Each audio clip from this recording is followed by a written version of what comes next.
Being able to find forgotten sports cars or coupes from a certain decade can be challenging. By now, most of you watching know that I heavily focus on American cars. That makes it even harder to compile a list. I'm leaving out so many other companies. Even more so when I already made a video on this exact topic and decade less than a year ago. Well, to my surprise, there are even more American sports coupes that I totally forgot about from the 90s. To be completely transparent, half the cars in this list aren't considered fast from a modern point of view. For instance, the last-gen Malibu is faster than half the cars in this video. But that's also not fair to compare to, and for the time, these coupes were competitive and quick. These cars were the BRZs, Genesis Coupes, Scion TCs, two-door Accords, and Forte Coupes of the time. Notice how none of those cars are from the big three. Just goes to show that this segment has been dying from American manufacturers. Well, in the 90s, these two-door sports cars or coupes were popular with domestic brands. We have the Storm GSI, Lumina Z34, Topaz XR5, Thunderbird Super Coupe, just to name a few. And no, those cars aren't in this video, I already covered them in the first video. Anyway, here are 6 more forgotten American sports coupes from the 90s. Be sure to check the description for timestamps to help navigate the video. General Motors released the N platform for the 1985 model year, which replaced the beloved X platform. You know, the Omega, Skylark, and Citation that you all seem to love in the 80s. I'm obviously joking. GM actually got sued for $4 million because they knowingly sold these with hazardous brake defects. On top of that, they rusted out, had quality issues, and bad transmissions. Anyway, among the few cars on the N platform was the Oldsmobile Calais. They were these front-wheel drive compact cars that got the job done at a more affordable price. You want an Oldsmobile but don't want to A, pay more for a 98 Regency or Delta 88, B, wanted something smaller and more fuel efficient, or C, both A and B. Over the lifetime of the Calais, different engines and trim levels were offered. Pretty standard stuff for a pretty average car. Until 1990, 5 years after the introduction of the Calais. I'm sure my GM fans know what I'm finally getting to. Of course, it's the Olds Quad 442. The earlier 442s had either a 5 or 6 liter V8 under the hood and were beasts. 4-barrel, 4-speed, dual exhaust, 442, depending on who you ask. Now, 442 meant 4 cylinders, 4 valves per cylinder, twin camshaft. If you're up to date on 90s GM, then you know all about this engine. If not, it sounds kinda lame, not even a V6, let alone a V8 powering this 442. The technology and research that went into the Quad 4 was impressive. This 2.3 liter 4-cylinder back in 1990 was able to squeeze out 180 horsepower and 160 pound-feet of torque. 0 to 60 in around 7 seconds with a 5-speed manual in an Oldsmobile. Compared to GM's other 4-cylinder, the Iron Duke, this engine was magical. There's a lot of information I'm forgetting about this motor, but I have to keep moving forward. Looking at the Quad 442, we can see some nice cosmetic upgrades such as 15-inch wheels, rear aero wing, Quad 442 graphics, and of course the ground effects. Another early 90s Oldsmobile that wasn't your father's was the Achieva SCX. Both of these were attempts to get younger people into an Oldsmobile back in the 90s. I don't know why, but I've always liked Oldsmobile, and the Calais 442 is no exception. The Dodge Daytona was this front-wheel drive K-platform derived sports car introduced in 1984. And no, this isn't a coupe, rather it's a hatchback, but we'll let it slide for this video. I feel as if other car channels have been mentioning these more and more. However, there's one particular trim or package that has been completely forgotten about and is hardly ever mentioned. So the Daytona came out in 1984, and by 1992, they had a totally different look to them. It's almost like a new generation. The pop-up lights went away and were replaced with flush lamps and a more rounded fascia. The rear end was reworked. It looks like a 90s car. This new styling would only last until 93, one model year to then be discontinued. Take a look at these sales numbers. Dodge tried to revive the Daytona by updating its looks, but unfortunately, it did not work out. I mean, what do you all think? Does the redesign look worse, or does it look better? One particular trim stands out the most. That, of course, is the IROC RT.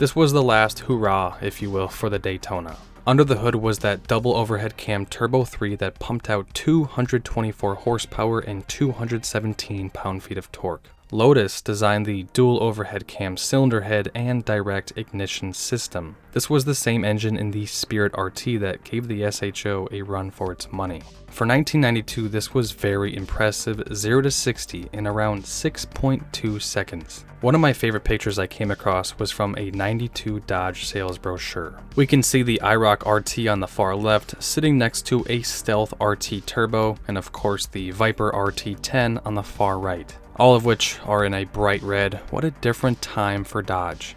Less than 400 of these Daytona IROC RTs sold over its 2-year model run. To be fair, they were expensive, around $20,000 back in 1992 or $44,000 in today's money. The Daytona at this point was on the market for almost a decade, and I'm sure people were kind of getting tired of it, so that might have something to do with it as well. Dodge Daytona IROC RT on a little test drive.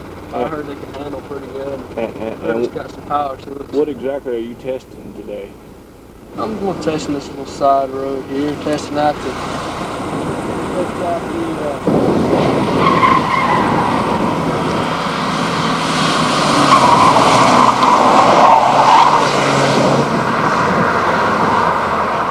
The third gen Escort was introduced in 1997. Not my personal favorite generation of this car, I think they didn't age all that well. But anyway, for 98, a new ZX2 trim was offered. The idea was to bring some excitement to the line and appeal to younger buyers. The ZX2 trim received completely different styling compared to the sedan, and believe it or not, it's actually longer and wider. From the outside, we can see some cosmetic changes, pretty standard stuff for the 90s. The engine, however, was not offered in Escort sedans or wagons. They did come standard in the Contour and Mystique, the bigger brothers to the Escort and Tracer. These ZXs also made 5 more horsepower with the same engine, resulting in a total of 130 made it into a 5-speed manual. So that's a nice touch, this wasn't just some appearance package. The ZX2 is alright, but the ZX2 SR is better in many other categories, and that's what I wanted to get to.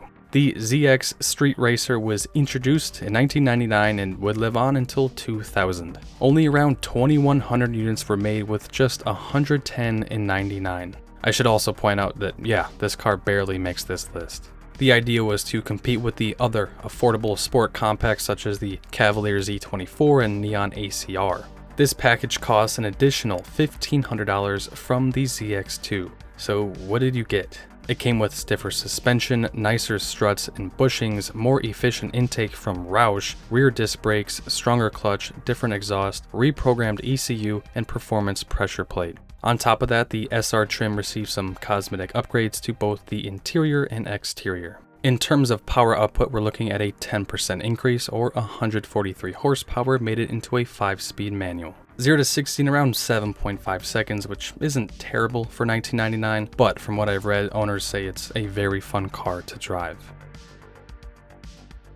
The Dodge Shadow was introduced in 1987 on Chrysler's P platform, a variant of the famous K platform. By the late 80s, Dodge's sister brand Plymouth offered only rebadged variants until their demise. Of course, the Prowler is an exception.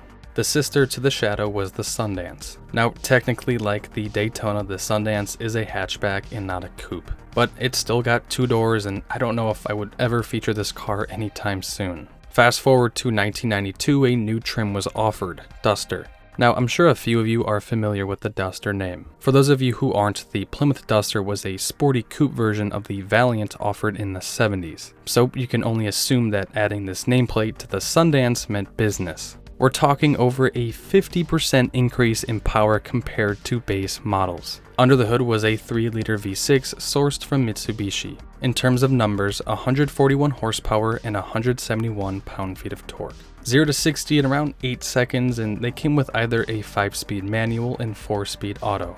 It's 1992. I asked myself why Chrysler didn't put the 2.2K turbo in these instead. They slapped that motor in a lot of their cars during this time. Well, they did a few years prior with the RS trim, which was replaced by the Duster. They also put a 2.5 turbo in the RS trim a few years later. Those engines pushed out more power at 150 horsepower and 185 pound-feet of torque. However, the V6 engine was a lot smoother and did not suffer from turbo lag. The reason why they switched to the V6 was because of a contract with Mitsubishi. The Topaz XR5 would be a direct competitor with its 3-liter Vulcan V6. I featured it in part 1.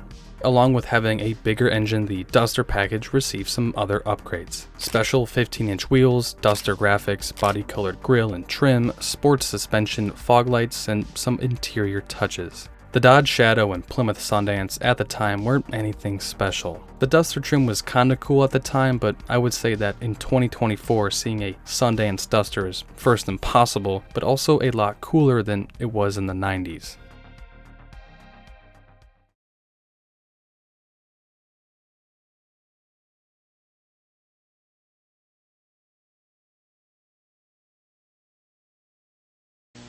Your headlights, your grille, your airbag. Oh, go on. Your air conditioning, your automatic transmission. What about you, Duster?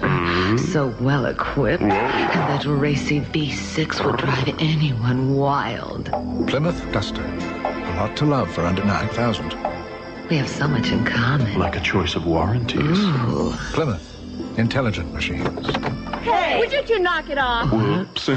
Well, pardon us. Sorry. Back at it with another GM entry with the Beretta, the 2-door variant of the Corsica. Now, the Beretta was introduced in 1987, just like the Sundance, and it sold well for GM. Over 900,000 units sold over 10 model years. The Beretta was on GM's L platform, which was very similar to the N platform. Remember the Olds Quad 442, that was an N body. What I found interesting was the first gen N cars were engineered by Oldsmobile, while the L cars were engineered by Chevrolet. I'm not exactly sure why, but I do remember back then GM subdivisions had more identity to them. Throughout the lifespan of the Beretta, there were different sport trims: GTU, GTZ, and Z26. For this video, I'm going to talk about the Z26, which was the last to be offered. The Z26 option was released in 1994, sitting in between the Cavalier Z24 and Lumina Z34. The prior GTZ and GTU had the Olds Quad 4 or a 3.1-liter V6, a 5-speed manual or 3-speed auto. With the Z26, the 3.1 was redesigned and became the 3100 and was only offered with a 4-speed automatic. The 3100 also made 20 more horsepower as a result of the redesign. Even though the Z26 had more displacement compared to the Quad 4, it actually made less horsepower. Really goes to show how well engineered the Quad 4 was. The GTZ with the Quad 4 made 180 horsepower and 155 pound-feet of torque. This re-engineered 3100 made 160 horsepower before 1995, then 155 after 1995. I have no idea why after 1995 there was a 5 horsepower drop. If anyone knows the answer to that, feel free to drop it in the comments. However, the 3100 made more torque at 185. Coming into this, I assumed the Z26 made the most power and was the fastest to 60, but after learning more, it seems like the GTZ with that optional 5-speed manual and Quad 4 engine was the best spec for an enthusiast. At the end of the day, in terms of looks, they are pretty identical. And from a modern perspective, I think these are cool little cars and I'm sure got attention when new. The first gen Dodge and Plymouth Neon were these affordable economic cars introduced in 1995. They were slotted below the Stratus and Intrepid as Dodge's smallest compact. You know what, I take that back. Technically in 95, Dodge was still selling the Colt, funny enough, and those were even smaller. These first gen Neons were cheap, starting at a hair under $9,000 for a base model Plymouth in 1995. We're talking 13-inch steel wheels, no standard AC, power nothing, no options, but I honestly like it. Of the 5 trims offered for the Plymouth Neon, one of which was ACR. ACR stands for American Club Racer, and it's believed that less than 7,000 were made for the first generation. Usually with these sports trims, they come loaded with options. For example, the Bonneville SSEI or Thunderbird Super Coupe. By doing this, the price obviously goes up.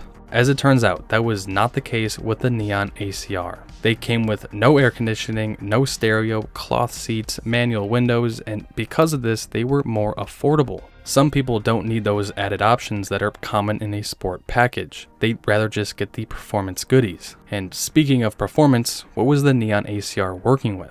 thicker anti-roll bars, adjustable shocks, 4-wheel disc brakes without ABS to save on weight, bigger radiator, a specially geared transmission, stiffer suspension bushings, and fast ratio steering. Under the hood was a dual overhead cam 2-liter that cranked out 150 horsepower and 133 pound-feet of torque, made it into a 5-speed manual. 0 to 60 in around 7.6 seconds with the 5-speed. This was an upgrade from base models with their single overhead cam 2-liter that made 132 horsepower and 129 pound-feet of torque. These ACRs had no badging to distinguish them from other Neon models. The only noticeable difference is its bumper with fog light holes but no fog lights. In 1998, an RT model was released, and it shared many of the ACR's mechanical upgrades, but it had more comfort and convenience features. The exterior also received some cosmetic changes as well. However, the RT was more expensive than the ACR, and in terms of performance, they were pretty identical.